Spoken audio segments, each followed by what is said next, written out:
Namo Bhagavate Vasudevaya. Om Namo Bhagavate Vasudevaya.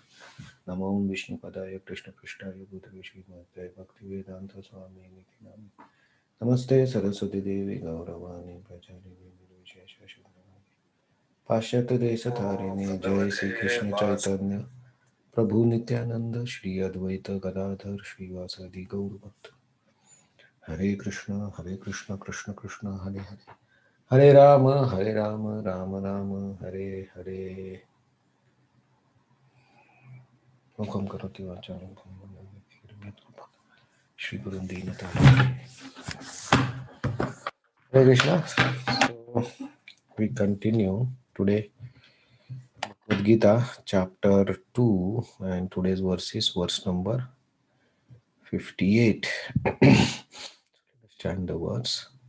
Yada bharate chayam Yada samharate chayam kurmo anga nivasarvasha kurmonganiva sarvasaha Indriyani indriyartebhyas indriyani indriyartebhyas tasya prajna pratishtita tasya pragya pratistita yada samharate chayam yada samharate chayam kurmo angani vasarvasha kurmonganiva sarvasaha indriyani indriyartebhyas indriyani indriyartebhyas tasya prajna pratishtita. tasya pragya pratistita. Please chant.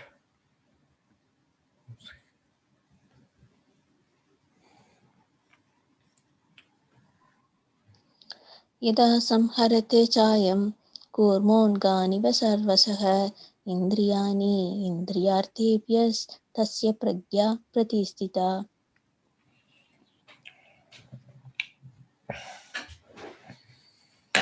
Okay. So translation: one who is able to withdraw his senses from sense objects, as the tortoise draws his limbs within the shell, is firmly fixed in perfect consciousness. Purport: the test of a yogi, devotee, or a self-realized soul is that he is able to control senses according to his plan. Most people, however, are servants of the senses and thus directed by the dictation of senses. That is the answer to the question as to how the yogi is situated. Khimasita. The senses are compared to venomous serpents. They want to act very loosely and without restriction. The yogi or the devotee must be very strong to control the serpent like a snake charmer. He never allows them to act independently. There are many injunctions in the revealed scriptures. Some of them are do's, don'ts, and some of them are do's. Unless one is able to follow the do's and the don'ts, restricting oneself from the sense engine, it is impossible. It is not possible to be firmly fixed in Krishna consciousness. The best example set herein is the tortoise. The tortoise can at any moment wind up its senses and exhibit them again at any time for particular purposes. Similarly, the senses of Krishna conscious persons are used only for some particular purpose in the service of the Lord and are withdrawn otherwise.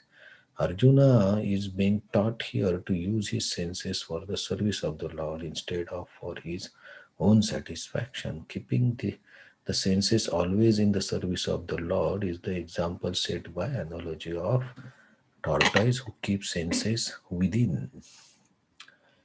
So here Krishna continues his explanation about Sthita Pragya. So here the word is Prajna Pratishta. The consciousness is fixed. And the question from Arjuna, how is this uh, Sthita Pragya situated, or how does he see it? That is answered in this. Krishna is answering in this verse. Sthita does not mean that there's a physical sitting, it's the reaction, right? So if he don't have he don't have desires, he's equal to praise and blame. He does not become happy or sad if there is suffering. So This is the reaction. But how about senses? So how he operates or how he controls his senses, that is defined or that is explained in this verse. So here the example given is of tortoise. A tortoise draws the limbs whenever he wants inside the shell, and the shell is very strong. And if the limbs are inside the body and somebody tries to harm the shell, the person or even whoever tries, they will harm themselves. The tortoise is not harmed. And also one of the point here is the taking the senses inside. Right, so he's taking inside the shell and gets protected. So similarly, this Sthita Pragya, his consciousness, we have been discussing that his consciousness is focused within himself and inside himself, where he's trying to focus on Atma and higher things like Paramatma. So he's focused in consciousness for the higher purposes, and so the external things don't impact, but or don't create any impediments in his goal. And why? Because he is able to withdraw the senses. So eyes, for example, eyes, right? So eyes are one of the senses, and the object of the eyes is the form. So there can be, so eyes we can control by ourselves, right? By closing the eyes, we can stop the information that is coming through eyes. So because this information through eyes and the ears goes inside, and then the mind reacts to those information. So if we can control our eyes, we can control by eyelids, right? So if we say we are sitting in the train or we are walking, so there are so many allurements around us, the form of the opposite sex, or the form of, or there are many advertisements, billboards everywhere, and big houses, the very relaxing situations. So all these are we see by eyes, though we don't directly experience anything, but we just see, and by seeing, the mind starts triggering. If we see a very beautiful house, big house, very beautiful garden, we just see that it automatically happens that somehow the mind thinks, oh, I also want like this for myself, or my house should be like this, or I want the garden like this, or I want this flower. So this if we when we start thinking that I want this for myself, then this is that there starts the entanglement. But if we are focused while walking, also what we see, what we don't see, we can control while sitting in the train or traveling. If you can close the eyes, because once you close the eyes, the information is stopped. So that is completely in our hand to control.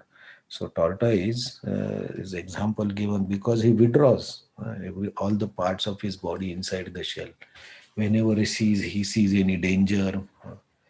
So we should be conscious.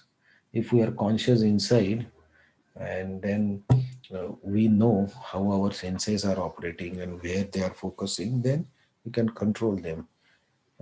Tongue we can control, ears we have to forcefully control. We cannot naturally close them. We have to put something inside the um, ear holes to block it.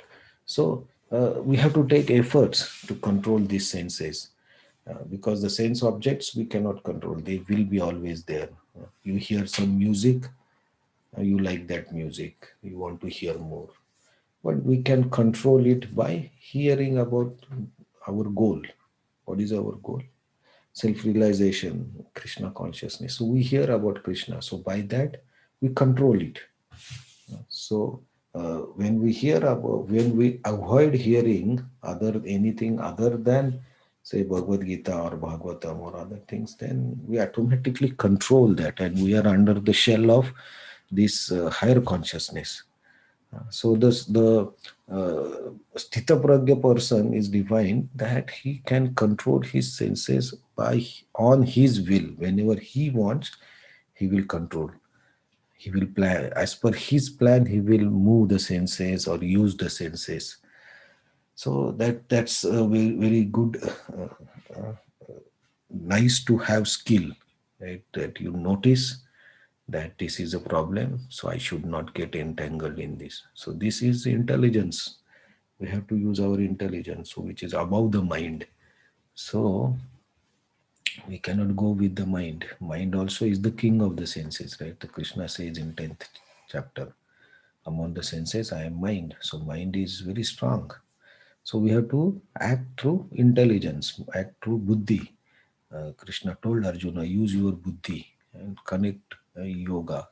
Do buddhi yoga to connect, then it will be easy. So we have to use our intelligence and with consciousness fixed on self realization. Then we will have proper intelligence by which we can choose what is good, what is bad, what is favorable for our development, what is not favorable for our development.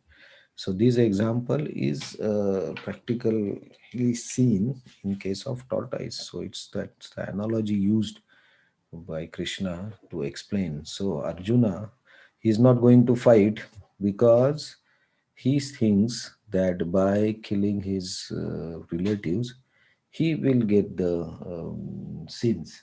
He will be incurred the sins, and he don't want to do that. So his his detachment or his action not to fight is also attachment to his own way of thinking. So Krishna here is trying to tell Arjuna that don't get attached to not acting if you are supposed to act.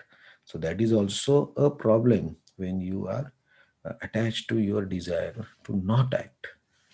So not acting is generally detachment, but not act in the situations where we are supposed to act, that attachment is wrong.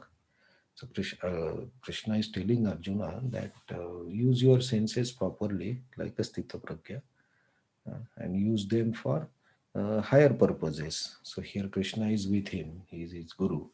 So whatever Krishna wants, Arjuna should do. So that's the way Krishna is taking Arjuna's consciousness to much deeper level where he can focus on the on inside instead of just externally judging his situation and stopping to fight. So Krishna will continue his description about Sthita Pragya in next few shlokas, and so we will continue to see this tomorrow also. Hare Krishna.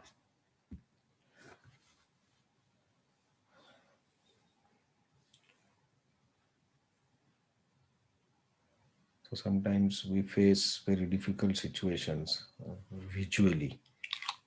We come across some situation that we don't want to see, and but we have to see that it happens in front of us, and then our mind starts meditating on that because that's the situation that we wanted to avoid, but we cannot avoid. So the mind naturally starts to focus, and once the mind starts focusing, then all the energy flows there, our consciousness flows there. So that's why this um, control is very necessary. And use buddhi. Any other points?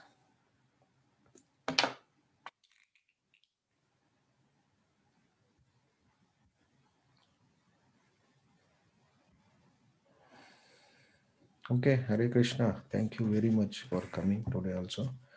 And tomorrow we will see more description about the Sthita Pragya, which is one of our aspiration. So thank you very much. I'll see you tomorrow. Hare Krishna. Hare Krishna. Thank you.